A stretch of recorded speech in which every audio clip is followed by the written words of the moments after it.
இந்த வசனம் உங்களுக்கும் அது பிரயோஜனமாக இருக்கும். அதே போல் யூடியூப்பில் யாராவது இந்த வார்த்தைகளை கேட்பார்களானால் அவர்களுக்கும் பிரயோஜனமாக இருக்கும். ஏன்னு கேட்டிங்கன்னா, இங்கே வந்திருக்கிற நீங்கள் மட்டும் ஏசப்பாவுக்கு ஆடுகள் கிடையாது, வெளியும் நிறைய ஆடுகள் ஏசப்பாவுக்கு உண்டு. அல்லேலூயா. அவர்களுக்கும் இந்த வார்த்தை பிரயோஜனமாக இருக்கும் என்று சொல்லி நான் விசுவாசிக்கிறேன்.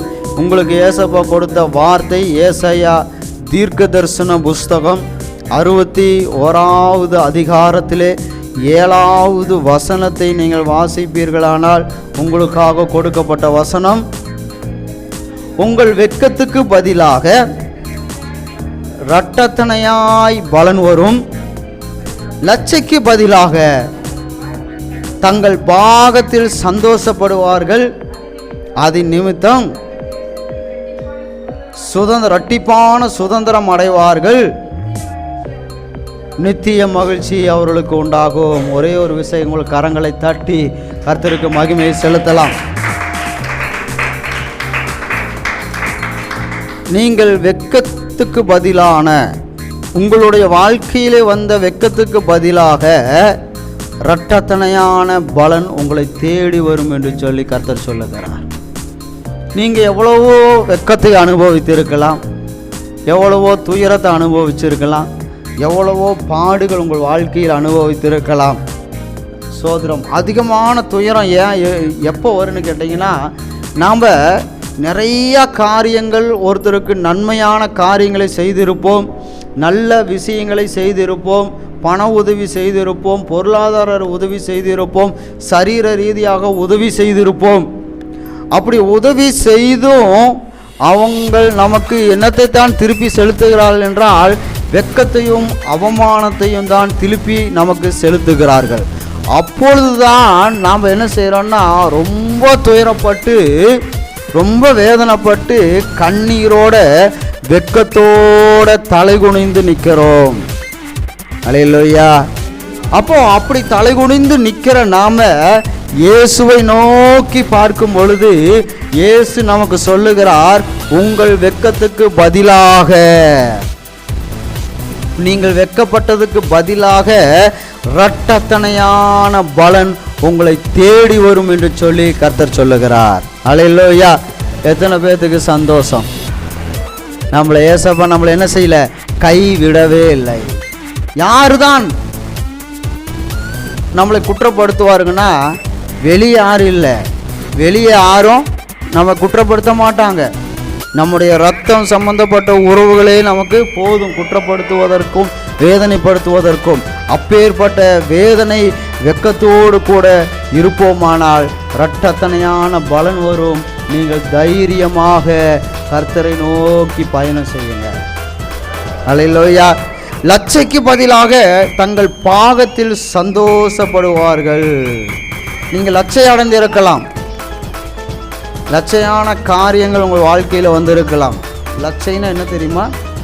யாராவது நம்மளை காரி துப்பிட்டாங்க அப்படின்னாங்கன்னா, அது நம்ம தலை குனிந்து நிற்கிறோம், அதுக்கு பேர் தான் லட்சை. யாராவது நம்மளை நேர்லாம் என்ன செய்ய மாட்டாங்க, காரி துப்ப மாட்டாங்க. நம்ம மறைமுகமாகத்தான் நம்மை குற்றப்படுத்துவார்கள், கேலி பேசுவார்கள்.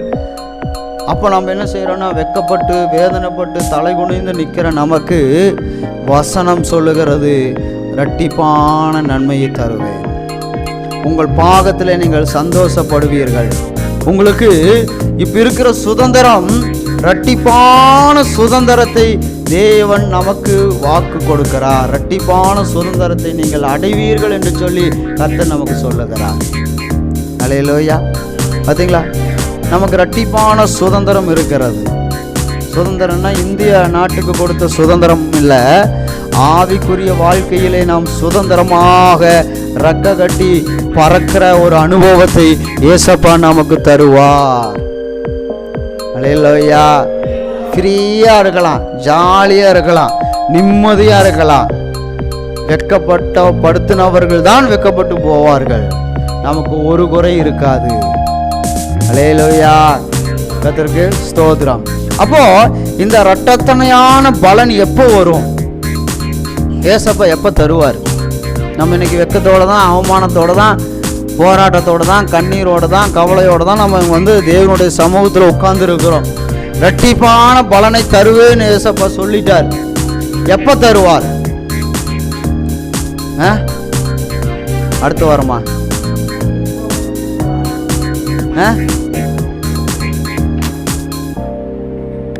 ஆண்டவரோடு இருக்கும்போது ஆண்டவர் கண்டிப்பாக தருவார். உங்களுக்கு எப்போ தருவாருங்க? ஏசப்பா வாக்கு கொடுத்தது தான். உங்களுக்கு இரட்டிப்பாய் பலன் வரும். எப்போ வரும்?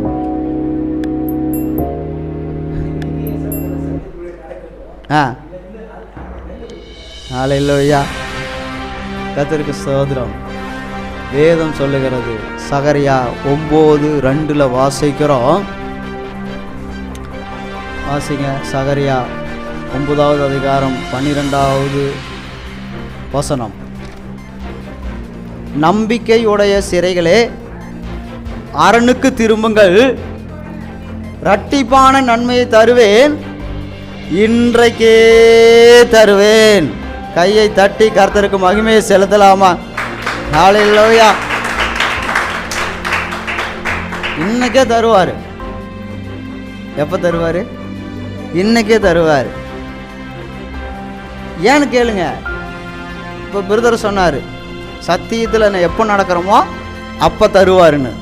ஏசப்பா சொல்கிறார் இன்னைக்கே தருவேன்னு. அப்போ இன்னைக்கே என்ன செய்யணும்? சத்தியத்தில் நடக்கணும்.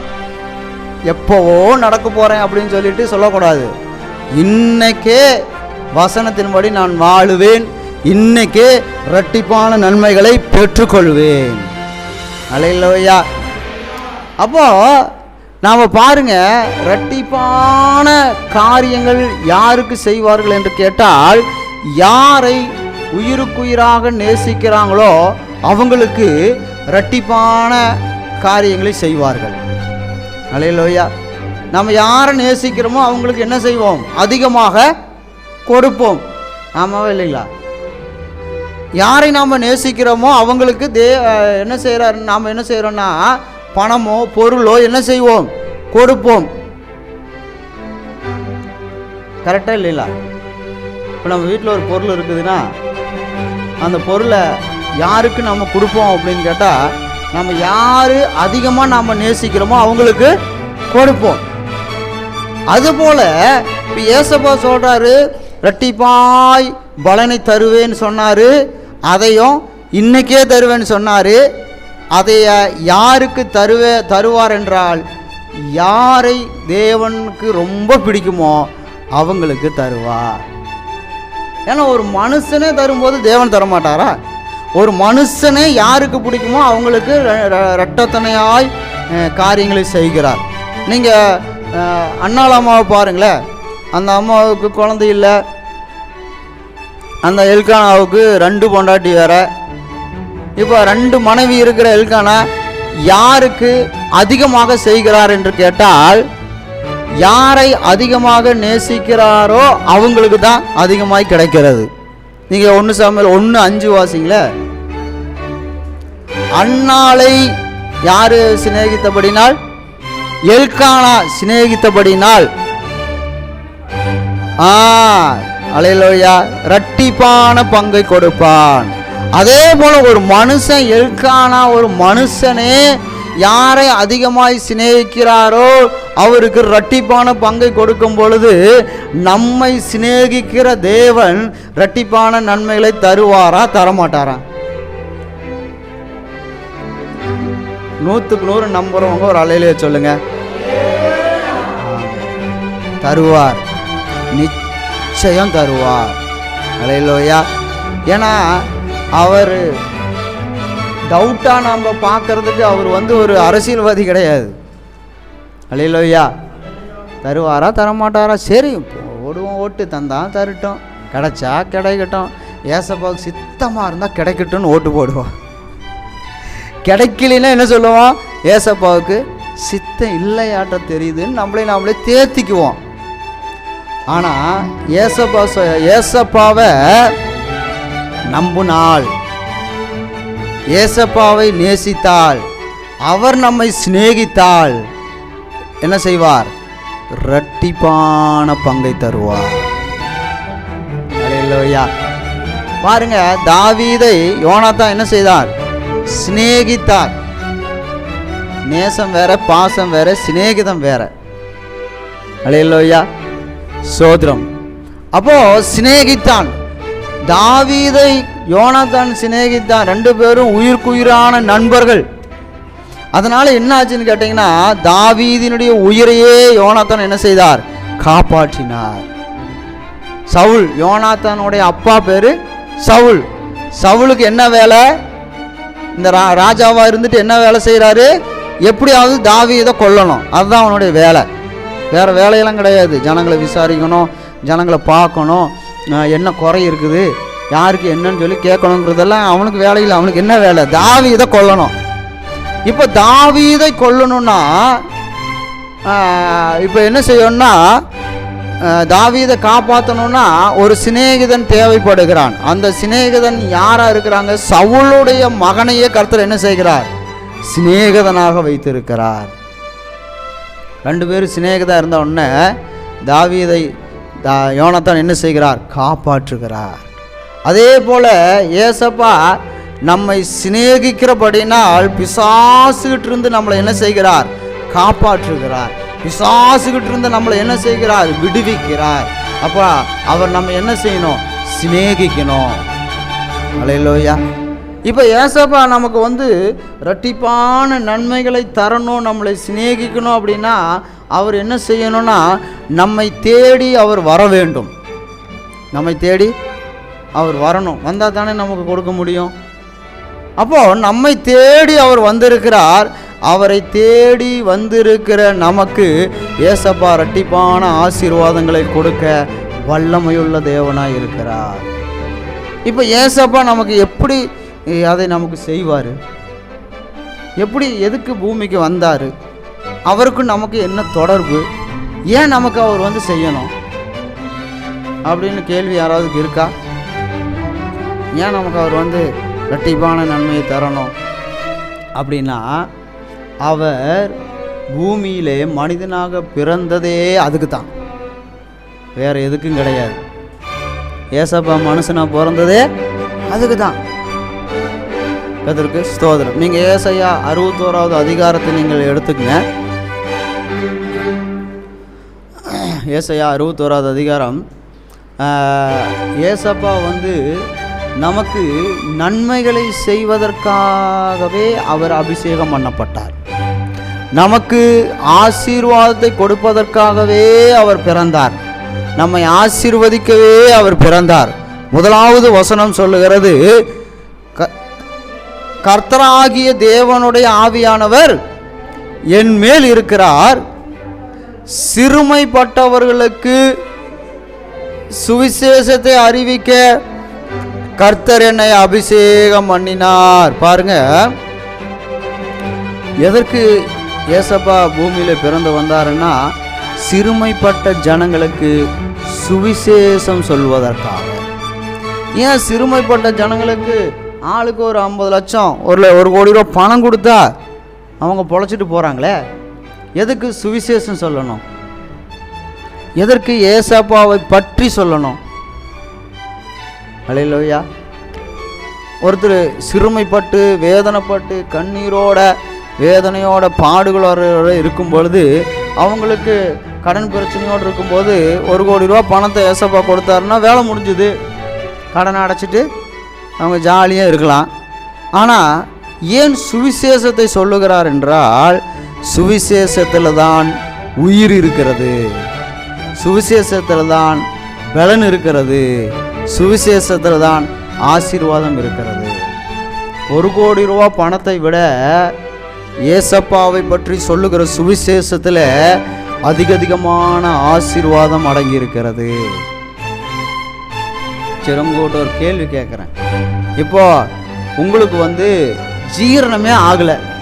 எப்போ சாப்பிட்ட சாப்பாடு, 2 நாளைக்கு முன்னாடி சாப்பிட்ட சாப்பாடு இன்னும் ஜீரணமே ஆகலை, ஜீரணமே ஆக மாட்டேங்குது. இப்போ நான் இப்போ ஏசப்பா ஜீரணம் ஆக மாட்டேங்குதா, சரிந்தா 1 கோடி ரூபா பணத்தை வச்சுக்க அப்படின்னு சொல்லி கொடுக்குறாரு. ஜீரணம் ஆயிருமா? இப்போ ஏசப்பா என்ன சொல்கிறாரு, பரிசுத்த ஆவி உங்களிடத்தில் வரும்போது நீங்கள் பலனடைவீர்கள் அப்படின்னு சொல்லிட்டு அந்த வசனத்தை விசுவாசிக்கும் போது பரிசுத்த ஆவியான நமக்குள்ளே வர்றாரு. ஜீரணம் ஆகுமா ஆகாதான்? அல்லேலூயா, அல்லேலூயா. அதே போல் எவ்வளோ பெரிய கொடிய வியாதி வந்துருச்சு, டாக்டர் செத்துருவான்னு சொல்கிறாங்க. கொண்டு போய் ஒரு 10 கோடி ரூபாயை கொண்டு போய் கொட்டிட்டா அவன் உயிரோடு வந்துடுவானா? ஆனால் அவனுக்கு சுவிசேஷம் சொன்னால், அந்த வார்த்தையை அவன் நம்பினால் உயிர் பிழைப்பானா பிழைக்க மாட்டானா? அப்போது பொருளை விட, பணத்தை விட, ஆகாரத்தை விட, நட்பை விட, உலக சிநேகத்தை விட உயர்வானது சுவிசேஷம். அல்லேலூயா. அந்த சுவிசேஷத்தை அறிவிக்க கர்த்தர் என்னை அபிஷேகம் பண்ணினார். அடுத்தது இருதயம். ஆசிங்க, இருதயம் நொறுங்குண்டவர்களுக்கு காயம் கட்டணும். இருதயம் நொறுங்கி போய் கிடக்கிறவங்களுக்கு காயம் கட்டணும். இருதயத்தில் வேதனையோடு, கண்ணீரோடு, பாரத்தோடு, துயரத்தோடு இருக்கிறவங்களுடைய இருதயத்தில் இருக்கிற காயத்தை என்ன செய்யணும்? கட்டணும். அல்லேலூயா. அப்போ இருதயத்தில் இருக்கிற காயத்தை கட்டணும். சிறுமைப்பட்டவர்களுக்கு விடுதலை கொடுக்கணும். கட்டுண்டவர்களுக்கு கட்டவிழ்த்ததை கூறணும். இதுதான் ஏசப்பா நம்மளை இங்கே கொண்டு வந்திருக்கிறார். இதுக்கு தான் ஏசப்பா நம்மளை நேசிக்கிறார். என் மகன், என் மகள் என்ன செய்யணும்? சந்தோஷமாக இருக்கணும், சமாதானமாக இருக்கணும், நிம்மதியாக இருக்கணும்னு சொல்லிட்டு அவர் என்ன செய்கிறார்? சிறைப்பட்டவர்களுக்கு விடுதலை அடிக்கும்படியாக கர்த்தர் கிருபையாக இறங்குகிறார். சிறைனா என்னது? ஜெயில்.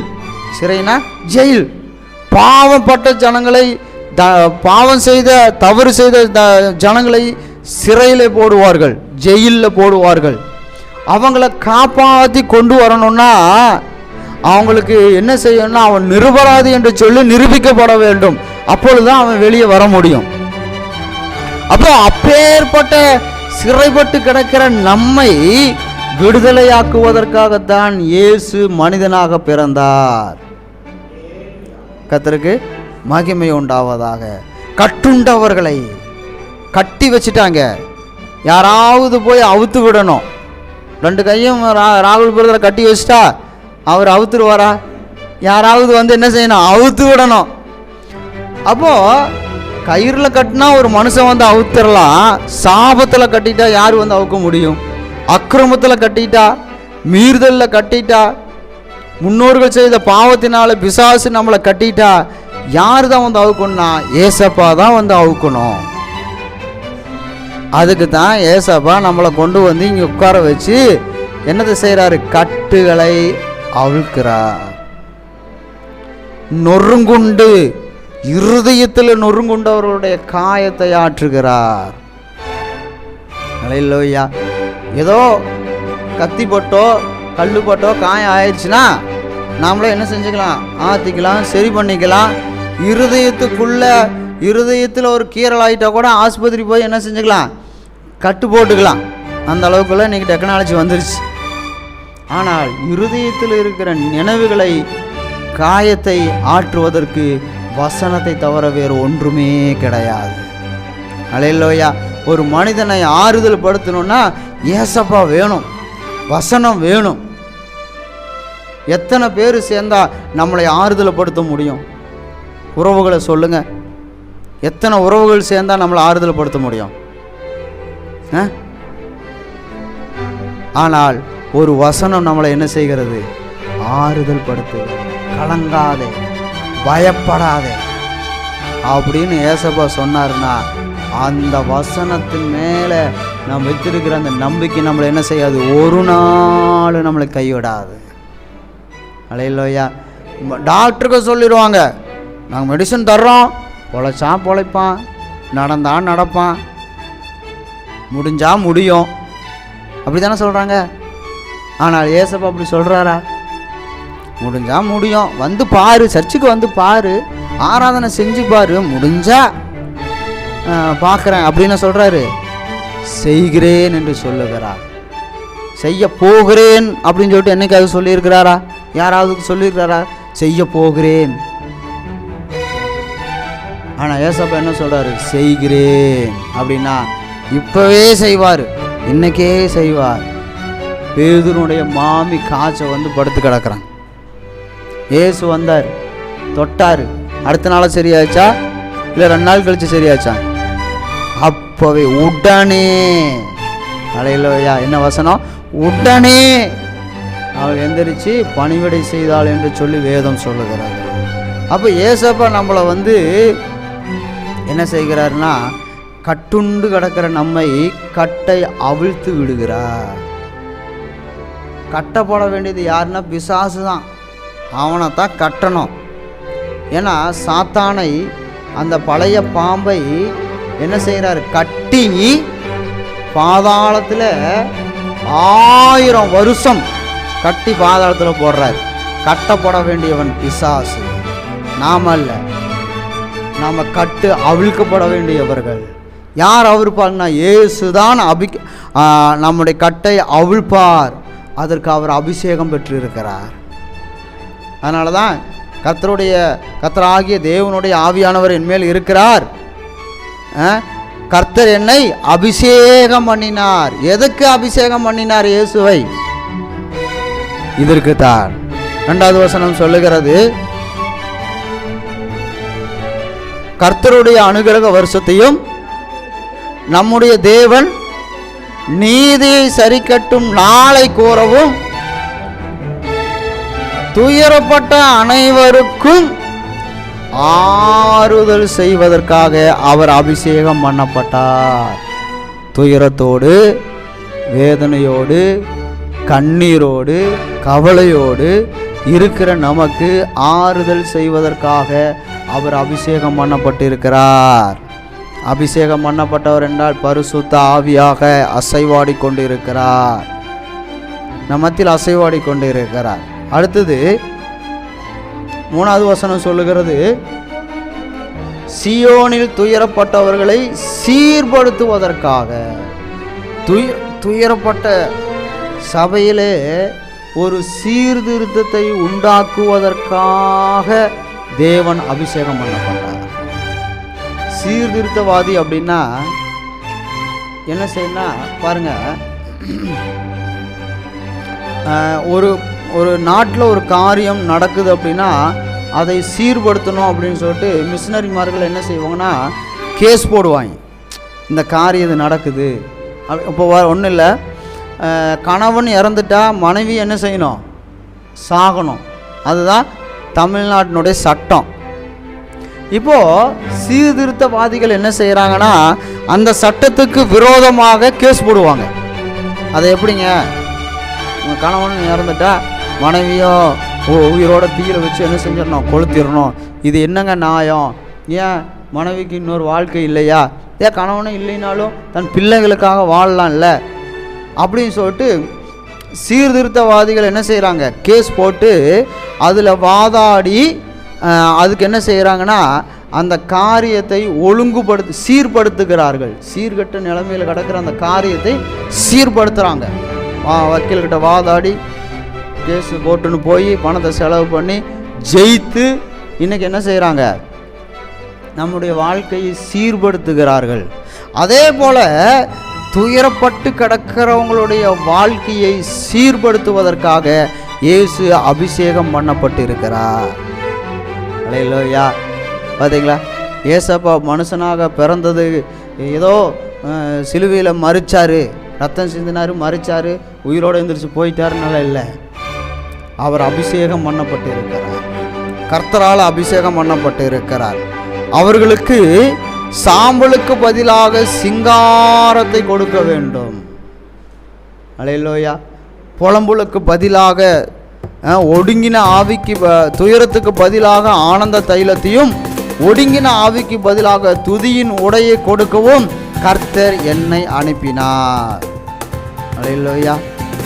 நீங்கள் துயரப்படுறவங்களா இருக்கலாம், வேதனைப்படுறவங்களா இருக்கலாம். வெளியே பார்த்தா யாருக்கும் தெரியாது. வெளியே பார்த்தா யாருக்குமே தெரியாது. அப்படியே மனசுக்குள்ளே வச்சுட்டு போராடிட்டே இருப்பாங்க. கண்ணீர் வடிச்சுட்டே இருப்பாங்க. தனியாக இருக்கும்போது அவங்க அழுவாங்க. அப்படி இருக்க வேண்டிய காலத்தில் நமக்கு ஒருவர் அபிஷேகம் பண்ணப்பட்டவர் ஒருவர் இருக்கிறார். பாருங்க, இன்றைக்கெல்லாம் நம்மளாம் தேர்ந்தெடுத்து ஓட்டு போட்டு தேர்ந்தெடுத்து ஒருத்தரை உட்கார வச்சிருக்கிறோம். முதலமைச்சராக பிரதமராக உட்கார வச்சிருக்கிறோம். அவர்கள் என்ன செய்வார்கள்? நாட்டுக்கு நல்லது செய்வார்கள். அவர்கள் என்ன செய்வார்கள்? நாட்டுக்கு தேவையானதை செய்வார்கள். வீடு இல்லாதவங்களுக்கு வீடும், கரண்ட் இல்லாதவங்களுக்கு கரண்ட்டும், தண்ணி இல்லாதவங்களுக்கு தண்ணியும், இப்படி நிறைய காரியங்களை என்ன செய்கிறாங்க?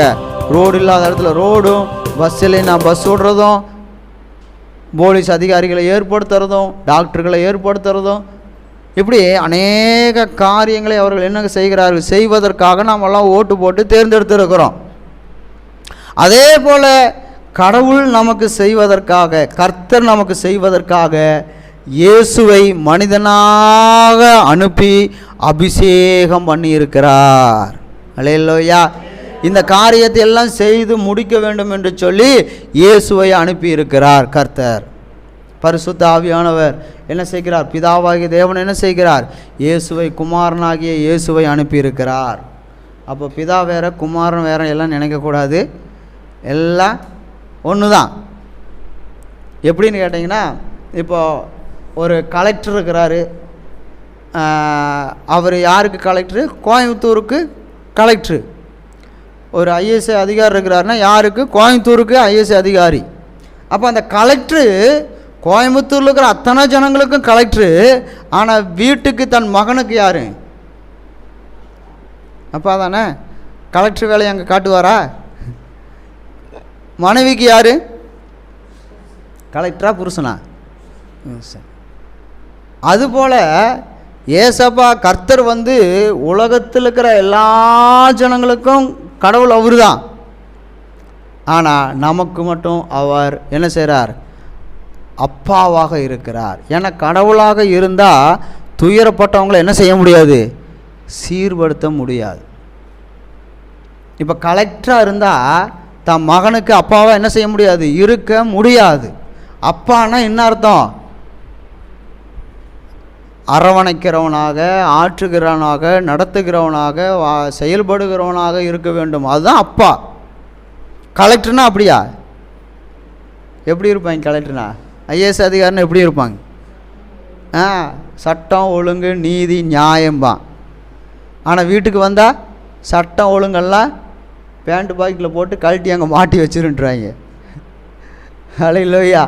அந்த மாதிரி தான் கர்த்தர் என்ன செய்கிறாருன்னா, அவர் கர்த்தராக இருந்தாருன்னா சட்டம் நீதி நியாயம் பாரு. அப்புறம் எங்கே துயரப்பட்டவங்களை சீர்படுத்துறது, அழுகிறவங்கள சந்தோஷப்படுத்துறது. அவன் பாவம் செஞ்சு மோசையிட்ட என்ன செஞ்சிட்டார்? சட்டத்தை கொடுத்துட்டார். இப்படி தான் இருக்கணும், இல்லைன்னா கல்லெறிஞ்சு, ஞாயிற்றுக்கிழமை ஆராதனைக்கு வரலைன்னா கல்லெறிஞ்சு சாகடின்னாரு. அதே கர்த்தர் இன்றைக்கி இருந்தாருன்னா என்ன வருது? நம்ம உயிரோடு இருக்க முடியுமா? பிடிச்சி என்ன செஞ்சுருவாங்க? கல்லால் அடித்து கொன்றுவாங்க. ஆனால் இயேசு வந்தார், என்ன செய்தார்? துயரத்துக்கு பதிலாக ஆனந்த தைலத்தை கொடுக்கிறார். அல்லேலூயா. அப்பேற்பட்ட இயேசுவை நாம் என்ன செய்கிறோம்? மறந்துடுறோம். கர்த்தராக நம்ம இடத்துல இருந்திருந்தால் நீதி நியாயம்னு சொல்லி பேசினார். ஆனால் இன்றைக்கி அன்பு, பாசம், நேசங்கிறதுனால தான் எல்லோரும் என்ன செய்கிறாங்க? கர்த்தரை, ஏசப்பாவை ஆராதனை செய்வதை விட்டு அவர்கள் இஷ்டத்துக்கு வாழ்ந்து கொண்டு இருக்கிறார்கள். ஆனால் கர்த்தருக்கு ஆராதனை செய்யணும்னு சொல்லி மோசே போட்ட சட்டமாக இருந்தால் இன்றைக்கி நாமெல்லாம் என்றைக்கோ போய் சேர்ந்துருப்போம் பரலோகத்துக்கு. கர்த்தருக்கு சோதனம் வாழ்ந்திருக்க முடியாது. ஆனால் ஏசப்பா அபிஷேகம் பண்ணப்பட்டார். நம்மளை மன்னிக்கிறார், நம்மளை அரவணைக்கிறார், நம்மளை ஆசீர்வதிக்கிறார், நமக்காக பலியானார். கர்த்தருக்கு ஸ்தோத்திரம். அடுத்தது, ஒடுங்கின ஆவிக்கு பதிலாக துதியின் உடையை கொடுக்கிறார். நம்ம ஒடுங்கி போய் கிடக்கிற நம்மளுடைய ஆவி என்ன செய்து? ஒடுங்கி போய் கிடக்கிறது. அதற்கு துதியின் உடையை ஏசப்பா நமக்கு தருகிறார். அல்லேலூயா. துதிக்கிறதுல ஒரு சந்தோஷம் வேறு எதுவுமே இல்லை. துதிக்கிற மாதிரி ஒரு சந்தோஷம் இந்த உலகத்தில் ஏதாவது இருக்கான்னு கேட்டால் ஒன்றுமே கிடையாது. அப்போ அந்த துதியின் உடையை தேவன் நமக்கு தருகிறார். அவர் என்னை அனுப்பினார், அவர்கள் கர்த்தர் தம்முடைய மகிமைக்கென்று நாட்டின நீதியின் விருட்சங்கள் எண்ணப்படுவார்கள். அவர்கள் நெடுங்காலம் பாழாய் கிடந்தவைகளை கட்டி பூர்வத்திலே நிர்மூலமானவைகளை எடுப்பித்து தலைமுறையாக இடிந்து கிடக்கின்ற பாழான பட்டணங்களை புதிதாய் கட்டுவார்கள். மறுஜாதியார் நின்று கொண்டு உங்கள் மந்தைகளை மேய்த்து அந்நிய புத்திரர் உங்களை பண்ணையாட்களுக்கும் உங்கள் திராட்சை தோட்டக்காரருமாய் இருப்பார்கள். நீங்களோ கர்த்தரின் ஆசாரியர்கள் என்று சொல்லப்படுவீர்கள். உங்களை நமது தேவனுடைய பணிவிடக்காரர் என்பார்கள். நீங்கள் ஜாதிகளின் செல்வத்தை அனுபவித்து அவர்கள் மகிமையை கொண்டு மேன்மை பாராட்டுவீர்கள். ஏசப்பா நமக்கு வாக்கு கொடுக்கிறார். ஏசப்பா நமக்கு வாக்கு கொடுக்கிறார், நீங்கள் ஜாதிகளின் செல்வத்தை அனுபவிப்பீர்கள் என்று சொல்லி. எல்லாம் நமக்கு உண்டு. எல்லா காரியங்கள் நமக்கு உலக காரியங்கள், செல்வ காரியங்கள், பண காரியங்கள், எல்லா ஆசீர்வாதங்கள் நமக்கு உண்டு என்று சொல்லி தான் கர்த்தர் சொல்லுகிறார். ஆனால் நாம் என்ன செய்யணும்னா நம்முடைய வாழ்க்கையை ஏசப்பாட்ட ஒப்பு கொடுக்கணும். நான் போகிற வழியில் ஏசு என்ன செய்யக்கூடாது, வரக்கூடாது. ஏசு போகிற வழியில் தான் நான் என்ன செய்யணும், போகணும். ஏன்னா ஏசு போகிற வழியில் தான் சீர்திருத்தம் உண்டு. ஏசு போகிற வழியில் தான் ஆனந்த தைலம் உண்டு. ஏசு போகிற வழியில் தான் துதியின் ஆடை உண்டு. இயேசுவின் போகிற வழியில் தான் கட்டுகள் அவிழ்க்கப்படும். இயேசு போகிற வழியில் தான் சுவிசேஷம் சொல்லப்படும், வார்த்தைகள் அறிவிக்கப்படும். அந்த வார்த்தை தான் நமக்கு வாழ்க்கையை கொடுக்கும். அல்லேலூயா, அல்லேலூயா. பாருங்க, 60வது அதிகாரம் 17வது வசனத்தில் வாசிக்கிறோம், நான் வெண்கலத்துக்கு பதிலாக பொன்னையும், வெண்கலம் போல இருக்கிற நம்முடைய ஆசீர்வாதங்களை பொன்னாக மாற்றுகிறார். இரும்புக்கு பதிலாக வெள்ளி. இரும்பை வச்சுட்டு என்ன பண்ணுறது, கிலோ 20 ரூபாய்க்கு எடுப்பாங்க பழைய இரும்பு. ஆனால் வெள்ளி எவ்வளவு, கிலோ எவ்வளோ வெள்ளி, எத்தனை ஆயிரம் இன்னைக்கு?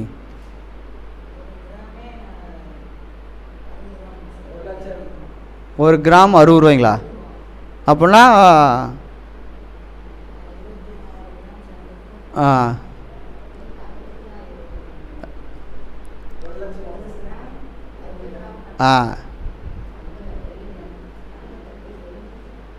இப்போ இரும்பு, ஒரு கிராம் இரும்பு எவ்வளவு? ஒரு கிலோவே 20 ரூபாய்க்கு தான் வாங்குகிறான். ஒரு கிலோவே இரும்பு 20 ரூபா தான். ஆனால் ஒரு வெள்ளி 1 கிராமு 60 ரூபா.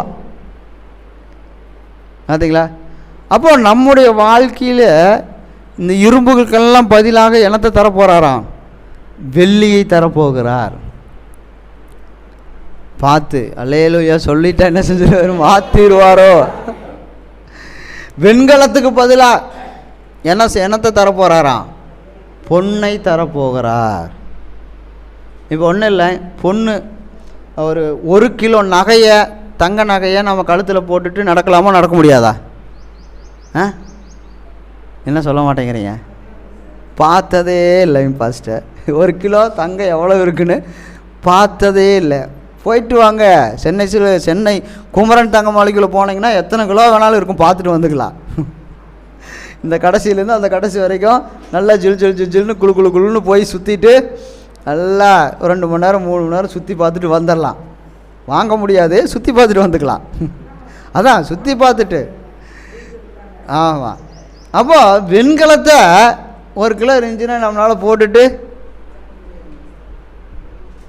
வெயிட்டு. ஆனால் நம்முடைய வாழ்க்கையில் வெண்கலமாக இருக்கிற பிரச்சனைகளை, இப்போ வெண்கலத்தை தங்கத்தை 1 கிலோ தங்க கட்டியே நீங்கள் சுற்றி வச்சு அடித்தா சுக்கு நோரான்னு நொறுங்கிடும். ஆனால் வெண்கலத்தை அடித்து நொறுக்க முடியுமா? ஏன்னா அவ்வளோ கெட்டி அது. இரும்பை விட கெட்டியானது வெண்கலம். அதனால தான் வெண்கலத்தில் கதவு செய்வாங்க. யாருன்னு கேட்டிங்கன்னா, பேங்கில் இருக்கிற லாக்கர்களுக்கு போட்டு இருக்கிற கதவெல்லாம் என்னதுன்னா வெண்கலம். ஏன்னு கேட்டிங்கன்னா, அதை யாருனாலையும் ஒன்றும் செய்யவே முடியாது. ஆனால் ஏசப்பா வந்தாலும் என்ன செஞ்சிருவார், வெண்கல கதவுகளை உடச்சி ஒரே குத்து தான் உடச்சிருவார். அப்போ அப்பேற்பட்ட வெண்கலமான பாடுகள், வெண்கலமான போராட்டங்கள், யாரும் ஒன்றும் செய்யவே முடிய மாட்டேங்குது. வெண்கலம் மாதிரி இருக்குது வியாதிகள், கண்ணீர் விடுறோம், அந்த வெண்கலத்தை யாரும் ஒன்றும் செய்ய முடியல. ஆனால் ஏசப்பா சொல்கிறார், உங்கள் வெட்கத்துக்கு பதிலாக, உங்களுடைய வெண்கலத்துக்கு பதிலாக என்னத்தை தர போகிறாராம்? ஆமாம், கொடுத்துட போகிறாரு. பார்த்து கேளுங்கள், கொடுக்கப்படும். அல்லேலூயா. வெண்கலத்துக்கு பதிலாக என்னத்தை கொடுக்கிறாரு? எனக்கு பொன்னை கொடுக்கிறார். இரும்புக்கு பதிலாக என்னத்தை கொடுக்கிறார்? எனக்கு வெள்ளியை கொடுக்கிறார். அல்லேலூயா. அண்ணாதுரை பிரதர் பார்க்குறாரு, எனக்கு ஒன்றும் வேண்டாம், வியாபாரம் மட்டும் நல்லா நடந்தால் போதும், எனக்கு பொண்ணு வேண்டாம், வெள்ளியும் வேண்டாம், வெண்கலம் வேண்டாம், வியாபாரம் மட்டும்.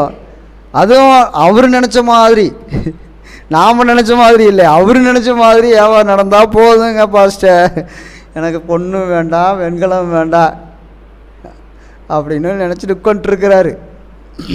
அல்லேலூயா. அடுத்தது இப்போ வெண்கலத்தை கொடுக்குறாரு. ஃபஸ்ட்டு வெண்கலமாக இருந்துச்சு, அதை தங்கமாக மாற்றிட்டார். ஆனால் இப்போ வெண்கலமாக கொடுக்குறாரு. எதுக்கு பதிலானா, மரத்துக்கு பதிலாக வெண்கலத்தை கொடுக்கிறார். ஏன்னா மரம் என்ன செஞ்சிடும், உளுத்து போயிடும், அப்புறம் இத்து போயிடும், அதை நம்பி ஒன்றும் செய்ய முடியாது. அல்லேலூயா. இப்போ என்ன செய்கிறார், முதல்ல வெண்கலமாக இருந்த பாடுகளையும் துயரங்களையும் வேதனைகளையும் பொன்னாக மாற்றினார். இப்போ நமக்கு பாதுகாப்பாக இருக்க வேண்டிய மரத்தை நம்மளால் என்ன செய்ய முடியல, நம்ப முடியல, பூச்சி ஓட்ட போட்டுருது. மரம் பார்த்திங்கன்னா வெய்ய காலத்தில் கதவு நல்லா லாக் ஆகுது, கொஞ்சம் மழை பெஞ்சிச்சுன்னா என்ன ஆகுது, லாக்கே ஆக மாட்டேங்குது, திறக்கவே முடிய மாட்டேங்குது. அப்போது மரம் நமக்கு செட் ஆகாது. அதனால் ஏசப்பா என்ன செய்கிறார், மரத்துக்கு பதிலாக என்ன செய்கிறார், வெண்கலத்தை கொடுக்கிறார். கற்களுக்கு பதிலாக இப்போ அப்போ முதல்ல இரும்பு இருந்துச்சு, அந்த இரும்புக்கு பதிலாக என்னத்தை கொடுத்தாரு, வெள்ளியை கொடுத்தாரு. ஆனால் இப்போ கற்கள் நமக்கு பிரயோஜனம் இல்லை. கல்லுகளை வச்சுட்டு என்ன செய்கிறது? ராகுல் பிரதர்கிட்ட கொடுத்தா கையை வச்சு நல்லா கொட்டுன்னு கொட்டிக்குவார். கல் வச்சு தானே கொட்டினீங்க, அதுக்கு தான் ஆகும். கல் வேறு எதுக்கும் ஆகாது, நம்மளை காயப்படுத்துறது தான் ஆகும். அப்போது கல்லுக்கு பதிலாக இப்போ என்ன செய்கிறாரு, இரும்பை கொடுக்கிறார். இரும்பாக இருக்கும்போது என்னத்தை கொடுத்தாரு, அதுக்கு பதிலாக வெள்ளியை கொடுத்தார். வெண்கலமாக இருந்தபோது அதுக்கு பதிலாக பொண்ணை கொடுத்தார். இப்போது மரம் நமக்கு தேவையில்லை, அந்த மரத்தை தூக்கி வீசிட்டு வெண்கலத்தை கொடுக்கிறார். கல் நமக்கு தேவையில்லை, அதை தூக்கி வீசிட்டு என்னத்தை கொடுக்கிறார், இரும்பை வர பண்ணி உன் காணிக்கைகளை சமாதானம் உள்ளவர்களுக்கும் உன் தண்டக்காரர் நீதி உள்ளவர்களுமாக மாற்றுவேன். அல்லேலூயா. கர்த்தருக்கு ஸ்தோத்திரம். அப்போது நம்முடைய வாழ்க்கையில் பதிலாக பதிலாக பதிலாக நமக்கு கொடுக்கிற ஒரு தேவன் உண்டு. அவர்தான் இயேசு கிறிஸ்து. அவர்தான் இயேசு கிறிஸ்து. அவர் இல்லாமல் நமக்கு பதில் கொடுக்கறதுக்கு இந்த உலகத்தில் யாருமே கிடையாது, யாருமே கிடையாது. நாம் செஞ்ச தண்டனைக்கு பதிலாக வேணாம், நாம் செஞ்ச குற்றத்துக்கு பதிலாக வேணாம் தண்டனை கொடுக்கறதுக்கு ஆட்கள் உண்டு. நம்முடைய செயல்பாட்டுக்கு பதிலாக அவர்கள் அதே போல் செய்வதற்கு நம்மிடத்தில் ஆட்கள் உண்டு. நீ ஒருத்தனை அடிங்களே, அவன் அடி வாங்கினக்கு பதிலாக என்ன செய்வான், என்ன செய்வான், இப்படின்னு தொடச்சிட்டு போயிடுவானா? அவன் நம்ம மெதுவாக தான் அடிச்சிருப்பான். அவன் என்ன பண்ணிடுவான், கண் அப்படியே கருப்பாக இருக்கும். ஆனால் எப்படி ஆயிரும், அந்த இடத்துல மட்டும் அப்படியே லிப்டிக் போட்ட மாதிரி ஆயிரும். எல்லோரும் பார்ப்பாங்க, இந்த அம்மா இந்த இடத்துல லிப்டிக் போட்டிருக்குதுன்னு நினச்சிக்குவாங்க. ஆனால் அங்கே என்ன விழுந்திருக்கு, பதிலாக என்ன விழுந்திருக்குது, அறை விழுந்திருக்கு. அப்போது மனிதர்கள் நமக்கு பதிலாக என்ன செய்வார்கள், நாம் என்ன செஞ்சோமோ அதைத்தான் செய்வார்கள். இரும்பை கொடுத்தா அதுக்கு பதிலாக என்ன தான் கொடுப்பாங்க. ஆனால் ஏசப்பாட்டை கொண்டு வந்து இரும்பை கொடுத்தா அதுக்கு பதிலாக என்ன கொடுப்பாரு, வெண்கலத்தை கொடுத்தா மனுஷர்கள் என்ன கொடுப்பாங்க, திருப்பி கொடுப்பானா கொடுக்க மாட்டானான்னு தெரியலைங்க பாஸ்டர். கொடுத்தேன் ஆனால் ஊருட்டு ஓடிட்டான் பாஸ்டர். தருவானா தரமாட்டானா. வட்டிக்கு கொடுத்தேன், அவன் ஊருட்டே ஓடிட்டான். அப்படி இருக்கிற நிலமையில் நம்ம என்னத்தை தான் கொடுக்கறது மனுஷங்கிட்ட? ஏதாவது நம்பி கொடுக்குற மாதிரி இருக்கா? ஒருத்தர் ஃபோன் பண்ணார். ஃபோன் பண்ணி, பாஸ்டர் என்னால் லோன் கட்ட முடியாமல் ஜப்தி ஆகுது, இந்த மாதம் ஜப்தி பண்ணுறேன்ட்டாங்க. சரி என்ன பண்ணுறது? அவங்க ஒரு ஐடியா சொல்லியிருக்கிறாங்க. என்ன ஐடியா? உங்கள் பேரில் இருக்கிற அந்த வீட்டை உங்களுக்கு நம்பிக்கைக்குரியவர்களுடைய பேரில் எழுதிருங்க. இது நல்லா இருக்குல்ல? பேரில் எழுதிருங்க. அவங்க பேரில் ஒரு வருஷம் லோன் ஓடிட்டோம், அதுக்கப்புறம் உங்கள் பேருக்கு மாற்றி அந்த லோனை உங்கள் பேருக்கு மாற்றி நீங்கள் லோனை கட்டிக்கன்னு பேங்கில் சொல்கிறாங்க பாஸ்டர். அருமையான திட்டமாக இருக்குதுல்ல? சரி அப்படியே செய்ய வேண்டியதுன்னு யாரை நம்புறதுன்னு தெரியலைங்க பாஸ்டர். யாரை நம்புறதுன்னு தெரியல. சொந்தங்கள் நிறையா இருக்குது. தாய் இருக்கா, தகப்பன் இருக்கார். அம்மா பேர்லேயே பண்ணி வச்சுட்டு லோன் வாங்கலாம்ல. அப்பா பேரில் கூட பிறந்தவங்க, அக்கா தங்கச்சிங்க எல்லோரும் இருக்கிறாங்க. ஃப்ரெண்ட்ஸுங்க நிறையா இருக்கிறாங்க. சொந்த பந்தம் நிறையா இருக்குது. யாரை நம்பி அவங்க பேரில் எழுதி வைக்கிறதுன்னு தெரியலைங்க பாஸ்டர். சரி என்ன பண்ணலாம்? உங்களை தான் நான் செலக்ட் பண்ணியிருக்கிறேன் பாஸ்டர். அடா பாவிங்களா, இதுக்கெல்லாமா என்னை செலக்ட் பண்ணுவீங்க? ஏன்னு கேட்டால் உங்கள் மேலே எனக்கு நம்பிக்கை இருக்குது.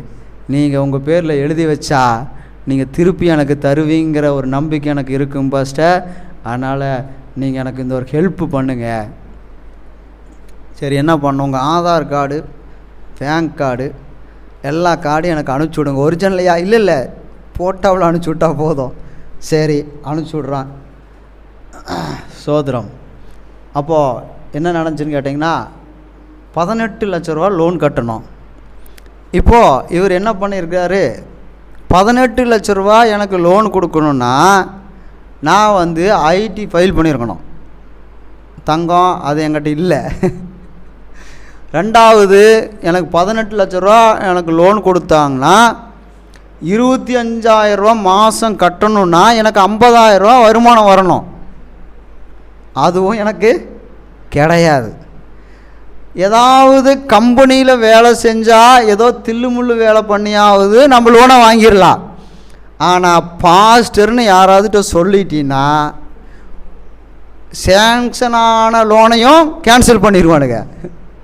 இதெல்லாம் பார்த்துக்குப்பா, இதெல்லாம் கிடச்சிதுன்னா நான் உனக்கு ஹெல்ப் பண்ணுறேன் அப்படின்னு சொன்னோடனே அவருக்கு மனசு விட்டுருச்சு. சரி நம்ம வீடு நம்ம விட்டு யாரை நம்புறதுன்னு தெரியலைங்க பாஸ்டர்னார்.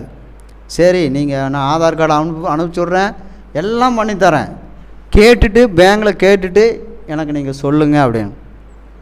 பேங்கில் போய் கேட்டோன்னே அவங்க என்ன சொல்லிட்டாங்க, கொடுக்க முடியாதுன்னு சொல்லிட்டாங்க. அப்பாடா நான் என்ன செஞ்சிட்டேன், தப்பிச்சிட்டேன்டா ஆண்டவரே அப்படின்னு சொல்லிட்டு ஒரு மனசுக்குள்ளே ஒரு சந்தோஷம். ஏன்னா என் பேரில் எழுதினாருன்னு வச்சிங்களேன், யாராவது அவங்க ஒய்ஃபுடைய சொந்தங்களோ இல்லை இவருடைய சொந்தங்களோ கேள்விப்பட்டால் எப்படி என்ன நடக்கும்? ஏன்னா எவனையோ ஒருத்தனை நம்புகிறேன், பெத்த தாய் நான் இருக்கேன் என்னை நம்ப மாட்டேங்கிறியான்னு அவங்க சண்டைக்கு வந்துடுவாங்க இல்லையா? அப்போது இப்படி பதிலாக மனிதர்களை நம்பினால் பதிலாக என்ன செய்வார்கள் என்று சொல்லி யோசிச்சு பாருங்கள். கணவனாக இருக்கட்டும், மனைவியாக இருக்கட்டும், பெத்த பிள்ளைகளாக இருக்கட்டும், என்ன சொல்கிறது, பெத்த தாயாக இருக்கட்டும், பெத்த எடுத்த வளர்த்துன அப்பாவாக இருக்கட்டும், அப்புறம் கூட பிறந்த அக்கா தங்கச்சிகளாக இருக்கட்டும், அடுத்தது எல்லா உறவுகளும் எடுத்துங்க. நாம் 500 ரூபா மொய் வைத்தால் கூட பிறந்த தங்கச்சி 550 ரூபாயா மொய் வைக்கும். நாம் 500 ரூபா மொய் வைக்கலினா கூடையே பிறந்திருந்தாலும் மொய் திருப்ப அதே கணக்கு தான். எல்லாத்துக்கும் போட்டு வச்சுக்கோங்க, எல்லாத்துக்கும் போட்டு வச்சுங்க. ஒரு நாளைக்கு உங்கள் வீட்டுக்கு வந்து சோறு போடலைன்னா கூட பிறந்த அக்கா தான், ஐயோ எனக்கு உன்னை பார்க்காமனால இருக்கவே முடிய மாட்டேங்குதும்பாங்க. ஒரு நாளைக்கு வந்து உங்கள் வீட்டில் சோறு போடாமல் நீங்கள் அனுப்பிச்சி பாருங்கள், அவங்க வீட்டுக்கு போனால் உங்களுக்கு சோறு கிடைக்குமா கிடைக்காதா? நான் ஒன்றும் சொல்ல மாட்டேங்கிறீங்க, சவுண்டே வரல. கிடைக்காது. ஏன்னா உங்கள் அக்கா தங்கச்சி பற்றி பாஸ்ட்டு பேசிட்டாருன்னு நீங்கள் கோச்சிக்குவீங்கள்ல, அதனாலே உங்கள்கிட்டயே நான் கேட்குறேன் எப்படி என்ன ஏது விஷயம் அப்படின்னு. இப்போ நான் தெரிஞ்சுக்கிட்டேன்ல உங்கள்கிட்ட கேட்டு, ஓ இப்படித்தானா அப்படின்னு. பதிலாக நான் என்ன செய்தனோ அதற்கு பதிலாகத்தான் செய்வார்களே தவிர இரும்பை வெள்ளியாக திருப்பி கொடுக்கிறவர் தான் நம்ம ஏசப்பா. அல்லேலூயா. வெண்கலத்தை கொடுத்தால் பொன்னாக தங்கமாக மாற்றி தருவார். தங்கம் மட்டும் பொண்ணு கிடையாது, வைரமும் வைடூரியமும் எல்லாமும் பொண்ணு தான். அல்லேலூயா, சோதரம். அப்போது ஏசப்பாட்ட நீங்கள் என்ன கொடுக்குறீங்க? அழுகையை கொடுக்குறீங்களா? ஏசப்பா திருப்பி என்னத்தை கொடுப்பார்? ஆனந்த களிப்பை கொடுப்பார். வேதனையை கொடுக்குறீங்களா? ஏசப்பா திருப்பி உங்களுக்கு என்ன கொடுப்பார்? சந்தோஷத்தை கொடுப்பார். அல்லேலூயா. இப்போ சொல்லுங்க, சொந்தங்களை நம்பலாமா ஏசப்பாவை நம்பலாமா?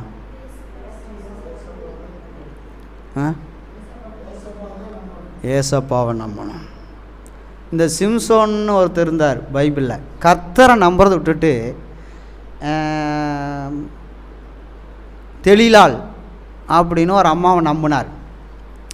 கர்த்தர் வந்து வல்லமையாக எடுத்து பயன்படுத்திகிட்டு இருக்கிறார் சிம்சோனை. ஒரு நாயை நம்மளால் பிடிக்க முடியுமா? ஆனால் சிம்சோன் 300 நரியை பிடிச்சி 2 வாழையும் கட்டி வாலில் தீ வச்சு கொளுத்தி கொள்ளைக்காட்டுக்குள்ளே அனுப்பிச்சிட்டார். எல்லாம் அழிஞ்சு போச்சு. இப்போ அப்படி வல்லமையாய் தேவன் எடுத்து பயன்படுத்தினார். ஆனால் கர்த்தரை நம்பாமல் தெளிலாள் அப்படின்னு ஒரு அம்மாவை நம்பினார். என்ன பண்ணுச்சு தெரியுமா? அந்த அம்மா மொட்டை அடிச்சிருச்சு. யாரை நம்பினதுக்கு? தெளிலாளை நம்பினதுக்கு. இன்றைக்கி அந்த அம்மா ஒரு வேசி, பணம் கொடுத்தா அந்த அம்மா வீட்டுக்கு போகலாம், இல்லைன்னா இல்லை. அப்பேற்பட்ட ஒரு அம்மாவை நம்பி சிம்சோன் தூங்கிட்டார். யாரை நம்பலை? கர்த்தரை நம்பலை, பெத்த தாயை நம்பலை, பெற்றெடுத்த அப்பாவை நம்பலை. யார் நம்பினார்? வேசி நம்பி மடியில் படுத்து சுகமாக இருக்குன்னு தூங்கிட்டார். அடிச்சுது. என்ன அடிச்சிச்சு? மொட்டை அடிச்சிருச்சு. அல்லேலூயா. அப்புறம் எந்திரிச்சு பார்த்தா முடி இருந்தால் தான் அவருக்கு வல்லமை இருக்குது. ஏன்னா கர்த்தர் சொல்லிட்டாரு, பிறந்ததுலேருந்து என்ன வெட்டக்கூடாது, முடி வெட்டக்கூடாதுன்னு சொல்லியிருக்கிறாரு. அதனால் முடி வெட்டாதனால அவர் வல்லமையாக இருந்தார். பெரிய கதவு, நம்ம வீட்டில் இருக்கிற கதவு இல்லை, ஒரு ஊருக்கே ஒரு கதவு செஞ்சால் எவ்வளோ பெருசு இருக்கும் நினச்சி பாருங்கள். ஒரு வீட்டுக்கு செஞ்ச கதவை நம்மளால் தூக்க முடியுமா? ஆனால் ஒரு ஊருக்கே, பெரிய பட்டணத்துக்கே பெரிய கோட்டை கட்டி மதில் சேவர் கட்டி ஒரு பெரிய கதவு போட்டிருக்கிறாங்க. எவ்வளோ பெருசு இருக்கும். அந்த கதவை போட்டு ஆட்டி பிடுங்கி தூக்கி தலையில் வச்சுட்டு போகிறாரு. அவ்வளோ பெரிய வல்லமையுள்ள ஒரு மனிதன் தெளிலால் நம்பி படுத்துக்கிட்டார். மடியில் படுத்துட்டு அந்த அம்மா மண்டையை நீவி கையில் நீவி தூங்க வச்சு, அதுக்கப்புறம் என்னத்தை வச்சு நீவிருச்சு? பிளேடை வச்சு நீவிருச்சு. மொட்டையாயிட்டார் ஐயா. இப்போ எந்திரிக்கிறாரு பெரிய வீரநாட்டை. 1000 பேத்தை ஒரே ஆள் அடித்து கொன்றார் சிம்சோன். 1000 பேருங்க, ஒரு ஆள் 2 ஆள், 1000 பேர் கத்திய ஈட்டி எடுத்துகிட்டு வர்றாங்க. அவனையெல்லாம் என்ன செய்ய முடியும்? 1000 பேர் வந்தாங்கன்னா ஒரு ஆள் என்ன செய்ய முடியும்? ஆனால் 1000 பேர்த்தையும் அடித்து கொன்னார். அப்பேற்பட்ட மாமனிதன் ஒரு அம்மாவை நம்பினார். அல்லேலூயா. என்ன பதில் செய்தார்? மொட்டை அடித்து பெலிஸ்தர் கையில் பிடித்து கொடுத்து விட்டாள். அதுக்கப்புறம் ஐயா என்ன பண்ணார்? மாவரைக்க போயிட்டார். மாவரைக்க விட்டுட்டாங்க. ஹோட்டல் எல்லாம் சாப்பாட்டுக்கு காசு கொடுக்கலைன்னா முதல்ல எல்லாம் என்ன செய்யணுமா? மாவரைச்சி கொடுத்துட்டு போக சொல்லுவாங்க. அந்த மாதிரி. அப்போ இவர் என்ன ஆகிட்டார்? கண்ணை பிடுங்கி குருடாக்கி மாவரைக்க விட்டுட்டாங்க. இவன் மாவரைச்சிட்டு கொண்டிருக்கிறார் ஐயா. எவ்வளவு பெரிய வல்லமை உள்ளவன்! யாரை நம்பினால்? ஒரு மனுஷியை நம்பினார். ஆனால் கர்த்தரை நம்பணும். மனுஷனை நம்பினா நாமளும் குருடாகி என்ன தான் அரைக்கணும்? மாவு தான் அரைக்கணும். ஒன்றும் பிரச்சனை இல்லை பாஸ்டர், கிரைண்டர் வாங்கி வச்சு அரைச்சி கொடுத்துக்குவோம். என்னாச்சு? கிரைண்டர் வாங்கி அரைச்சி கொடுத்துக்கலாம். அப்போது நீங்கள் தானே அரைக்கணும். அல்லேலூயா. கர்த்தருக்கு ஸ்தோத்திரம். கண்கள் பிடுங்கப்பட்டாச்சு. அதே போல் மனிதர்களை நம்பி வாழும் பொழுது நம்முடைய கண்கள் பிடுங்கப்பட்டு எந்த வழியிலே போகிறதுன்னு தெரியாமல் தடவுகிற ஒரு அனுபவத்துக்குள்ளே நம்ம போய்விடுவோம். யாரை நம்பினால்? மனிதர்களை நம்பினால். ஆனால் தேவனை நம்பும் பொழுது குருட்டு கண்களை வெளிச்சமாக மாற்றுகிறார். அல்லேலூயா. பாதையை செவ்வையாக்குகிறார். நம்ம யாரை நம்பணும்? இயேசுவை. 100க்கு 100 யாரை தான் நம்பணும்? ஏசப்பாவை நம்பணும். அதுக்கப்புறம் தான் மற்றவர்கள், மனைவி, பிள்ளைகள், சொந்தங்கள், பந்தங்கள், அப்படியே லிஸ்ட்டு போடலாம். நீங்கள் எத்தனை லிஸ்ட்டு வேணாலும் போட்டுக்குங்க. ஆனால் 100க்கு 100 யாரு தான்? ஃபஸ்ட்டு இடம் யாரு தான்?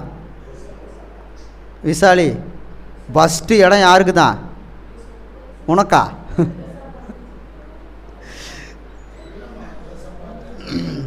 ஏசப்பாவுக்கு ஃபஸ்ட்டு இடம். அல்லேலூயா. நம்ம மனசு பூரா யாருக்கு தான் இருக்கணும்? ஏசப்பாவுக்கு தான். வேறு யாருக்காவது மனசை கொடுத்துட்டோம் என்ன செஞ்சுருவாங்க? புழிஞ்சு எடுத்துட்டு குப்பையில் போட்டுருவாங்க. கரும்பு சக்கையை புழிஞ்சு எடுக்கிற மாதிரி நல்லா புழிஞ்சு எடுத்துட்டு, இந்த சக்கை எதுக்காகும்? சக்கரை போட்டு திங்கலாமா கரும்பு சக்கையை? அது எதுக்காகும்? இல்லை வீடு கூட்டுறக்கு வச்சுக்கலாமா? எதுக்காகும்? வேறு ஏதாவது யூஸ் ஆகுங்களா கரும்பு சக்கை? அதே மாதிரி நல்லா புழிஞ்சு எடுத்துட்டு இந்த சக்கை என்ன செய்கிறது அப்படின்னு தூக்கி வீசி விடுவார்கள். அப்போது நம்முடைய வாழ்க்கையும் நம்முடைய இருதயத்தையும் மனுஷங்கிட்ட கொடுத்தா, சிம்சோன் எவ்வளவு பலசாலி! அவனை போல ஒரு இரட்சகர் யாருமே இல்லை. அந்த அளவுக்கு ஒரு பலசாலி. இஸ்ரவேல் ஜனங்களை காப்பாற்றுவதற்காக தேவன் ஏற்படுத்தின ஒரு மனுஷன். வயதானதுக்கப்புறம் பிறந்த ஒரு மனுஷன். அம்மா அப்பா ரொம்ப வயசாயிருச்சு. கர்த்தரால் வந்து பேசப்பட்டு, உனக்கு ஒரு குமாரனை கொடுப்பேன், அவனுக்கு சிம்சோன் என்று பேர் வைன்னு சொல்லி கர்த்தரே கொண்டு வந்து ஆசீர்வாதத்தை கொடுத்து பேரையும் கர்த்தரே கொடுத்தார். அவ்வளோ ஒரு பலசாலி. யாரை நம்பிட்டார்? ஒரு லேடியை நம்பிட்டார். லேடினா கல்யாணம் மூச்ச லேடியாக இருந்தால் கூட பரவாயில்ல, சொந்த மனைவின்னு சொல்லிக்கலாம். அந்த அம்மா வேசி, காசுக்காக செயல்படுகிற அந்த அம்மாவை போய் நம்பிட்டு அவங்க வீட்டில் தங்கி எல்லாம் இழந்து, முடி இழந்து, கண்ணை இழந்து, அவளுடைய பலனை இழந்து, எல்லாம் இழந்து ஜிஹெச் ஹாஸ்பிட்டலில் படுத்துருக்கிற மாதிரி என்ன செஞ்சிட்டாங்க, மாவரைக்க போட்டுட்டாங்க. அடுத்தது என்ன செய்வாங்கன்னா, கொண்டு வந்து 3000 பேர் கூடியிருக்கிற ஒரு இடத்துல சிம்சோனை கொண்டு வந்து வச்சுக்கிட்டு சின்ன பசங்களையெல்லாம் கல் எடுத்து அடிக்க சொல்கிறதும், சின்ன பசங்களை குச்சி எடுத்து அடிக்க சொல்கிறதும், சவுக்கால் அடிக்க சொல்கிறதும், அப்படி அடிக்கும்போது அவன் துடிப்பான், அவன் வேதனைப்படுவான். அதை பார்த்துட்டு எல்லாம் கை கட்டி சிரிப்பாங்க. அப்படி அடிக்கடி போய் சிம்சோனை கூட்டிகிட்டு வா, எல்லோரும் சாராயம் குடிச்சிட்டு பயங்கர வெறியில் மப்புள் இருப்பாங்க, அப்படியே இருப்பாங்க. சிம்சோனை கூட்டிகிட்டு வா, சின்ன பசங்களை விட்டு அடி, கல் எடுத்து அடி. அவன் வழியில் துடிக்கும் போது எல்லாரும் என்ன செய்வாங்க, கை கொட்டி சிரிப்பார்கள். அந்த நிலைமைக்கு போய்விட்டார் சிம்சோன். அடுத்தது, தேவனே எனக்கு பலத்தை தாங்க, நான் வாழணும்னு கேட்கல, எனக்கு பலத்தை தாங்க, நான் சாகிறேன், இவங்களோட சேர்ந்து நானும் சாகிறேன்னு சொல்லித்தான் கேட்டாரே தவிர, நான் மனம் திரும்பிட்டேன், எனக்கு ஒரு வாழ்க்கை கொடுங்கன்னு கேட்கல. அல்லேலூயா, கர்த்தருக்கு ஸ்தோத்திரம். அப்பவும் கேட்ட மாதிரியே கர்த்தர் பலத்தை கொடுத்தார். அங்கே 3000 பேர் சேர்ந்து கூடியிருந்த அந்த மண்டபத்தையே இவர் என்ன செஞ்சிட்டார், கையினாலே தூண்களை அசைத்து அந்த மண்டபத்தையே இடித்து தள்ளிட்டு 3000 பேரும் செத்தாங்க, சிம்சோனும் செத்து போனான். யாரை நம்பினபடினால்? கர்த்தரை நம்பாமல் மனிதர்களை நம்பினபடினால். ஏசப்பா சொல்கிறாரு, நீங்கள் மனிதர்களை நம்பி வெக்கப்பட்டு நிற்கிறீங்களா சிம்சோனை போல? ஆண்டவரை நோக்கி, ஆண்டவரே என்னை வாழவையும் என்று சொல்லி கேட்டால் உன் வெக்கத்துக்கு பதிலாக இரட்டத்தனையான பலன் வரும். அல்லேலூயா, பதில் செய்கிற தேவன். லட்சைக்கு பதிலாக சந்தோஷம் வரும். அல்லேலூயா, வேதனைக்கு பதிலாக நித்திய மகிழ்ச்சி வரும். ஏசப்பா நம்மளை அப்படி தாங்க வச்சுருக்கிறாரு, அப்படி தான் நம்மளை நடத்திட்டு இருக்கிறார். நாம் கொடுக்கறது ஏதோ தகரம்தான், நாம் கொடுக்கறது வெறும் குப்பை தான். ஆனால் ஏசப்பா தகரத்தையே தங்கமாக மாற்றி, இந்தாப்பா எனக்கு தகரம் கொடுத்த, பரவாயில்ல, இந்தா நீ வாழ்வதற்காக அந்த தகரத்தையே தங்கமாக நான் மாற்றிட்டேன், நீ வச்சுட்டு நல்லாரு. இல்லையா, கர்த்தருக்கு ஸ்தோத்திரம். அப்போது நம்ம ஒடுங்கி போய் கிடக்கிற நமக்கு துதினா எப்படி கம்பீரம், ஒடுங்கி போய் கிடக்கிற நம்மளுக்கு கம்பீரத்தை கர்த்தர் கொடுக்கிறார். அப்போ நம்மக்கிட்ட இருக்கிறத ஏசப்பாட்டை கொடுத்துடலாம், நம்மக்கிட்ட இருக்கிற சத்துவத்தை ஏசப்பாட்டை கொடுத்துடலாம், நமக்கு இருக்கிற பலத்தை ஏசப்பாட்டை கொடுத்துடலாம். ஏசப்பா அதை மாற்றி நமக்கு ஆசீர்வாதமாக தருவார். தகரத்தை கொடுத்தாலே தங்கமாக கொடுக்கிற தேவன் உன் வாழ்க்கையை கொடுத்தால் உனக்கு எப்படி திருப்பி தருவார்? உன் வாழ்க்கையை நீ கொடுத்துருங்க. நான் ஏசப்பாவுக்காக தான் இன்னி வாழுவேன். அப்போ ஏசப்பா எப்படி உங்கள் வாழ்க்கையை ஆசீர்வதிப்பார்னு பாருங்கள். அல்லேலூயா, கர்த்தருக்கு ஸ்தோத்திரம். கம்பீரமாய் நம்மளை வாழ வைக்கிற தேவன். கர்த்தருக்கு ஸ்தோத்திரம். யாரெல்லாம் என் வாழ்க்கையை நான் இயேசுவுக்கு தருகிறேன், என் ஏசப்பாவுக்கு மட்டும்தான் என் வாழ்க்கை. நம்முடைய வாழ்க்கையில் பலவீனம் இருக்கலாம், சோர்வு இருக்கலாம், அசதி இருக்கலாம், சத்துவம் இல்லாமல் இருக்கலாம், தகரமாக இருக்கலாம். நம்முடைய வாழ்க்கையை என்னவாக இருந்தாலும் சரி பரவாயில்ல, ஏசப்பாவிட்டு கொடுத்துட்டு அந்த தகரமாக இருக்கிற என் வாழ்க்கையை தங்கமாக மாறுவதற்கு ஏசப்பாட்டை நான் கொடுக்கிறேன் என்று சொல்லி யாரெல்லாம் நீங்கள் ஒப்பு கொடுக்குறீங்களோ அவங்க எல்லாம் நீங்கள் என்ன செய்யணும்னா, எந்திரிச்சு இந்த ஃபுல்பிட்டுக்கு முன்னாடி நேராக, இந்த ஃபுல்பிட்டுக்கு நேராக நில்லுங்க. இந்த ஃபுல்பிட்டில் இருக்கிற பரிசுத்த ஆவியானவர் உங்களை